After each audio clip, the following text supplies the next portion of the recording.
Hello, नमस्ते, राम राम जी सभी को। मैं फिर से आ गई हूँ अपना एक नया व्लॉग लेके। पहले तो उनको थैंक यू जो वेट कर रहे थे मेरे व्लॉग की, लाइक फैमिली, फ्रेंड्स, रिश्तेदार। मतलब मुझे पता है वेट करते हैं, बट मैं कुछ अपलोड ही नहीं कर पाई। पता है क्यों? रीज़न ये था कि कुछ खास कंटेंट ही नहीं था। जैसे 9 to 5 हम जॉब करते हैं ना, यही है बेसिक जो रूटीन्स होती हैं। सुबह उठ के जाओ काम पे, फिर आओ, खाना खाओ, सो जाओ, है ना। फिर कुछ खास ऐसा एक्साइटेड था नहीं था। अभी समर आ गया ना, तो अभी घूमने निकलते हैं इधर उधर वीकेंड्स पे। पहले ये था कि पतिदेव ने ना वीकेंड्स पे भी एक जॉब पकड़ ली थी, सैटरडे संडे। पर अब वो छोड़ दी है क्योंकि इट्स टू मच हो गया था। फिर हम मंडे टू फ्राइडे जॉब कर रहे हैं, और हमने वीकेंड जो घूमने के लिए रखा है, या अपने सोशल मीडिया के लिए, है ना। वाई नॉट, है ना। मैं तो सबको बोलती हूँ जो सोशल मीडिया पे नहीं है, आना चाहिए। अगर कोई इजी सोर्स है जिसको इन फ्यूचर प्रोफेशन भी बना सकते हैं आप ना, तो वाई नॉट। धीरे धीरे करके ही होता है, नहीं हुआ तो डजेंट मैटर, है ना। मेमोरीज में होगा, कल को आप 10 साल बाद, 20 साल बाद देखोगे तो आप रहोगे यूट्यूब पे, है ना, या किसी और सोशल मीडिया पे। अपनी अपनी सोच है, जिनको नहीं पसंद तो वो भी गुड है। बट हाँ, मतलब अभी कंसिस्टेंसी रखोगे, डालते रहोगे वीडियोस, कोई ना कोई तो देखेगा, ऑडियंस बनेगी आपकी, है ना। तो ऐसे आप प्रोफेशन भी इसको इन फ्यूचर ले सकते हो। चलो, ये तो मैंने ज्ञान दे दिया ऐसे फालतू का। नहीं भी मतलब ठीक है, मतलब बनानी बनानी, नहीं बनानी नहीं बनानी। यही था रीजन कि मैं वीडियोस क्यों नहीं बना रही थी। कुछ था ही नहीं, है ना, ढंग का कंटेंट डालने के लिए। पहले मैंने सोचा था कि डेली व्लॉगिंग वाला डाल दूं, जैसे लोग डालते हैं। सुबह उठे, ब्रश किया, नहा के, खा के काम पे चले गए, लंच किया, फिर वापस आ गए। डाला 1-2 दिन शायद, फिर उसके बाद उसका मेरी बस हो गई कि ये मेरे बस का नहीं है। ठीक है, वीकली ठीक है, मतलब डेली व्लॉगिंग भी कर सकते हैं। आई डोंट नो, टैलेंटेड लोग कर सकते हैं, मेरे में मुझे लगता है इतना टैलेंट नहीं है। बट मैं डेफिनेटली हफ्ते में 1-2 व्लॉग जरूर डालूंगी, कैप्चर करूंगी कुछ ना कुछ। और मैंने ये देखा कि मैंने विंटर्स में तो कुछ व्लॉग डाला नहीं, क्योंकि सर्दी बहुत ज्यादा होती है। पर दिस टाइम मैं विंटर्स भी व्हाइट हॉर्स का कैप्चर करूंगी, है ना। विंटर कैसा है, थोड़ी सी समाचार सुनाते हैं। व्हाइट हॉर्स यूकॉन के नॉमिनीज आपको पता ही है, सबको बंद हो गई थी, है ना। जिनका फायदा हो गया, जो आ गए, जो रह गए, है ना। पर कोई भी प्रोविंस ऐसे ही नहीं, जो आया है उसको ऐसे खाली तो जाने नहीं देता। जो चले गए वो चले गए, जो रह गए उनकी हेल्प जरूर हुई है। जिनके वर्क परमिट एक्सपायर हो रहे थे, उनको वर्क परमिट एक्सटेंशन में हेल्प किया। उन्होंने एक लेटर्स दे दिए हैं, सपोर्टिंग लेटर्स, जिनके बेसिस पे क्या है, जो यूकॉन में काम करते हैं बंदे, वो अपना वर्क परमिट एक्सटेंड करा सकते हैं ना, अगर एम्प्लॉयर सपोर्ट करता है तो। अभी क्या, उन्होंने नॉमिनीज फिर से ओपन कर दिया है। बट आपको पता ही है, मतलब समझदारी हैं सारे, नया क्राइटेरिया लेके आए हैं उन्होंने। कुछ स्टेप्स रखे हुए हैं, जो उस क्राइटेरिया को मीट करता है उसको, वो क्या है, इंप्रेशन ऑफ इंटरेस्ट जो लेटर होती है कि इसकी नॉमिनी लग जाएगी, वो एक्सेप्ट हो रहा है ना। और लोगों की नॉमिनीज के लिए स्केड्यूल दे दिए मैं, फॉर एग्जांपल 5 से 10 तारीख दे दी है। 5 से 10 जून एक बंदे की नॉमिनी लगी, 10 से 11 जून दूसरे बंदे की लगी। ऐसे दे रही हूँ मैं एग्जाम्पल्स, है ना। मतलब नॉमिनीज भी काइंड ऑफ खुल गई हैं, पर थोड़ा सा हार्ड हो गया है, वो तो मानना ही पड़ेगा। देखो पता क्या होता है, जब हम वर्क परमिट पे थे मॉन्ट्रियल में, पता ही आपको, है ना, तब हमें था कि हमें कहीं मूव होने की जरूरत ही नहीं है, क्योंकि हमारे स्कोर बहुत ज्यादा अच्छे थे। जो हमें जानते हैं फ्रेंड्स, हमारे इतने मतलब ठीक थे हमारे पॉइंट, कि हमें इनविटेशन आ ही जाना था अगर वो ही पैटर्न चलता, है ना। पर क्या हुआ 2024 में, तो इन्होंने स्कोर्स यार इतने हाई कर दिए कि हमारा आया नहीं। हमारा मतलब था कि 490 समथिंग हो गया था। एक्सपीरियंस थोड़ा सा और हो जाता तो 500 क्रॉस कर लेना था। और 500 स्कोर बहुत ज्यादा होता है, जो कनाडा में है, जो पुराने हैं, उनको पता है कि बहुत ज्यादा होता है ना। थोड़ा और इम्प्रूवमेंट कर लेते, कहीं ना कहीं से स्कोर्स ले आते हम लोग, है ना।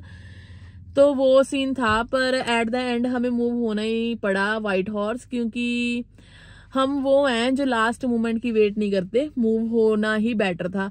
अगर स्कोर्स से इनविटेशन आना था तो किसी और प्रोविंस में ही आ ही जाना था। सॉरी, मेरा हो रहा है ना। तो फिर बेटर हुआ कि हम व्हाइट हॉर्स में मूव हुए, और हमारा ये बेस्ट डिसीजन था, बेस्ट डिसीजन था। मतलब हम एग्जैक्ट टाइम पे मूव हुए हैं, हमारी नॉमिनीज लग गई हैं, और जब हमारी नॉमिनीज लगी हैं उसके 2-3 महीने बाद ही नॉमिनीज बंद हो गई हैं, है ना।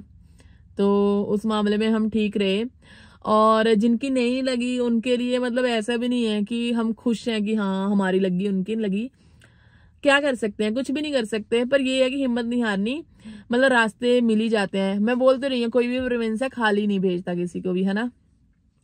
अच्छा मैं बता रही थी कि है ना क्राइटेरिया के बेसिस पे उन्होंने क्या है बंदों को अभी सिलेक्ट करना चालू कर दिया है नॉमिनी ऑफिस वालों ने। और जहां तक मुझे पता है, सॉरी बैटरी लो हो गई थी, मतलब वो आ नहीं जाता बैटरी लो, तो है ना। अभी क्या है जहां तक मुझे पता है जिनकी नॉमिनीज मतलब जो होते हैं लेटर ऑफ एक्सेप्टेंस है ना, एलओए क्या बोलते हैं, इंप्रेशन ऑफ इंटरेस्ट जो है ना, मतलब वो इन सिंपल लैंग्वेज में वो है कि एम्प्लॉयर क्या है अपने बंदों के नाम देगा नॉमिनी ऑफिस वालों के क्राइटेरिया फॉलो करके।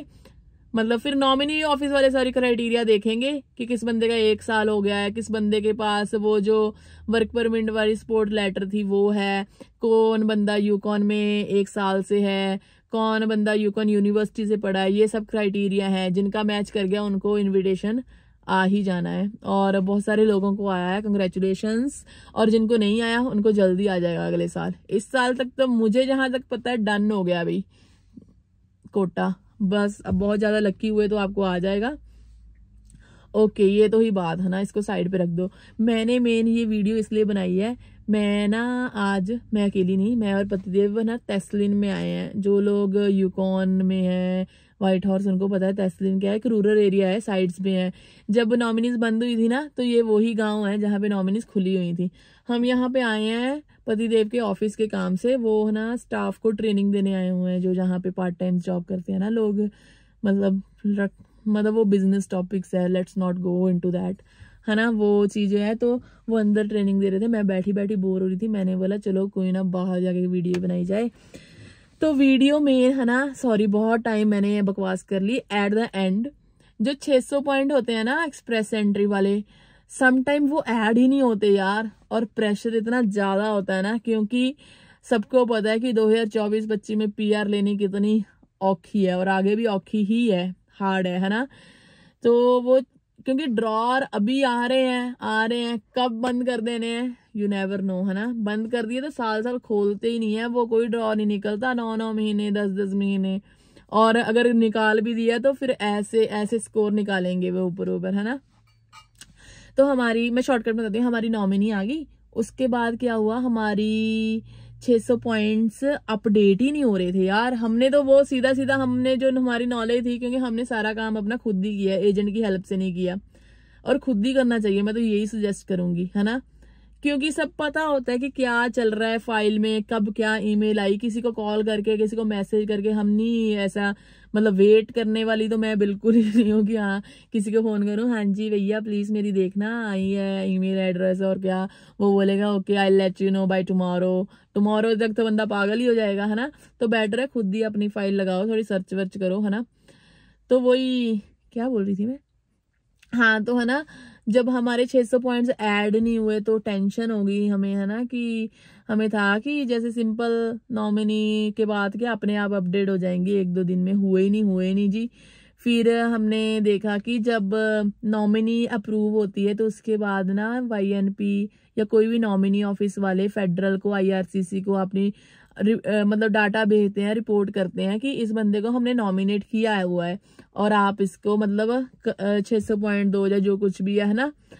तो वो वाली चीज हो ही नहीं रही थी, आ ही नहीं रहा था मैसेज। फिर हमने क्या किया, हम दोनों पति पत्नी हम गए वाईएनपी ऑफिस, पंगे लेने में तो हम तेज ही है ना। हम गए तो उन्होंने बोला जी, क्योंकि वो बेचारों कोई गलती नहीं, उन्होंने बोला कि हमने तो भेज दिया यहाँ से सारा डाटा, अब वही आईआरसीसी वाले हैं जो ज्यादा टाइम लगा रहे हैं, है ना। बात भी सही है। फिर मैंने थोड़ा सा सैड सा फेस बनाया, मैंने बोला कोई ऑप्शन नहीं है, तो बोलती है हमने तो अपनी तरफ से कर दिया। फिर हम निकलने लगे तो अच्छी थी जो भी वहां काम कर रही थी, मैं नाम नहीं रिवील कर सकती क्योंकि आई डोंट नो, मुझे नहीं पता कि कर सकते हैं कि नहीं। फिर उसने है ना हमें यहाँ के एमपी के नंबर दिया, एमपी के ऑफिस का नंबर दिया, जो एमपी के साथ बंदे काम वाम करते हैं। तो बोलते यही वो है जिसका नंबर दिया कि उसके फेडरल में कनेक्शन है, कि उनको डायरेक्ट असेस होता है कि उनको कुछ भी क्वेरी हो फोन करके पूछने का कि क्या चल रहा है ना। तो उन्होंने नंबर दिया, हम गाड़ी में आए, हम बैठे, हमने कॉल की, मैंने बोला कि ऐसे ऐसे है ना नॉमिनी आ गई है हमारी, इट्स बिन लाइक मंथ, मेरा वो नहीं हुआ, अपडेट नहीं हुए 600 पॉइंट, है ना। तो बोलती है, और है ना, हाँ हमारी एक्सप्रेस एंट्री में ना आई डोंट नो कि वो वैसा ही पैटर्न है, वैसा ही है वैसे, लिखा आ रहा था जब भी मैं एक्सप्रेस एंट्री प्रोफाइल खोल रही थी, your provincial nominee has expired, है ना। उसका तो यही मतलब है कि एक्सपायर हो गई है, पर जहां तक मुझे पता है उसकी तो वैलिडिटी बहुत ज्यादा होती है कि वहां बंदा PR हो जाए उसके बाद एक्सपायर होती है। तो है ना, फिर मैंने उसको बताया कि ऐसा ऐसा लिखा आ रहा है। फिर वो बहुत नाइस थी, उसने फेडरल में फोन करके पूछा, उसने बोला कोई एक्सपायर्ड नहीं है एंड ऑल। उन्होंने बोला कि हम असाइन करेंगे, मतलब यूजुअली 1 हफ्ता लग जाता है सम टाइम, है ना, हफ्ते से भी ज्यादा लग जाता है, पर हमारे केस में तो महीना ही हो गया था शायद, पता नहीं क्या एरर थी क्या नहीं। तो उसने फिर जब उनको फोन किया अगले दिन ही हमें क्या है IRCC की ईमेल आ गई कि आपके प्रोविंस ने आपको नॉमिनेट किया है। सो फिर ऐसी मेल आती है जिनको पता है कि 600 पॉइंट ऐड करने हैं कि नहीं, मतलब एक्सेप्ट कर रहे हो आप प्रोविंस की नॉमिनी कि नहीं कर रहे हो। ऑफ कोर्स हम तो कर ही रहे थे। फिर हमने उसको यस किया, फिर हमारे 600 पॉइंट ऐड हुए। फिर लकीली अगले हफ्ते क्या आ गया, ड्रॉ आ गया, है ना, नॉमिनी बेस्ड ड्रॉ आया था, है ना, नहीं जनरल ड्रॉ आया था, उसमें हमारी फाइल पिक हो गई। दैट्स इट, इनविटेशन आ गई। तो सबको पता ही है, अगर आपका जेन्युइन केस है, सब कुछ आपके पास जो आप मतलब एक्सप्रेस एंट्री में लगाया है वो जेन्युइन है, तो आप तो अपलोड करो document and you are good to go. So panic होने की जरूरत नहीं है। अगर आपके भी 600 पॉइंट ऐड नहीं हो रहे, वेट करो। मेरे टाइम में मेरे को पेशेंस नहीं थी, मुझे पता है आजकल किसी के पास नहीं होती, सब मेरे पति देव के जैसा नहीं होते चिल की उनके पास, है ना, पेशेंस हो। कोई मेरे जैसा केस भी होता है।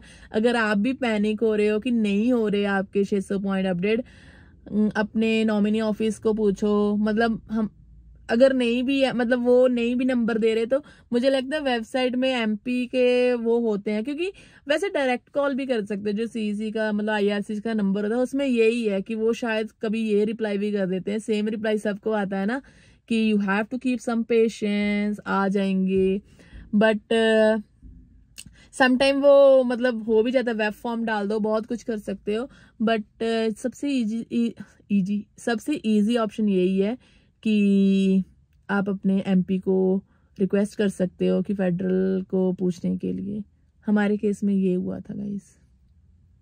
अगर आपको वीडियो से थोड़ी भी हेल्प मिली हो ना, तो आई एम रियली ग्लैड।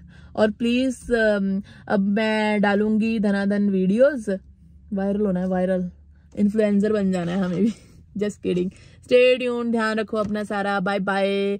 अभी इसके बाद मैं अच्छे अच्छे व्लॉग भी डालूंगी, अच्छे अच्छे इन द सेंस कैप्चर किए हुए हैं, बस अभी घर जाके अपलोड करने हैं। बाय, नमस्ते सभी को, नमस्ते।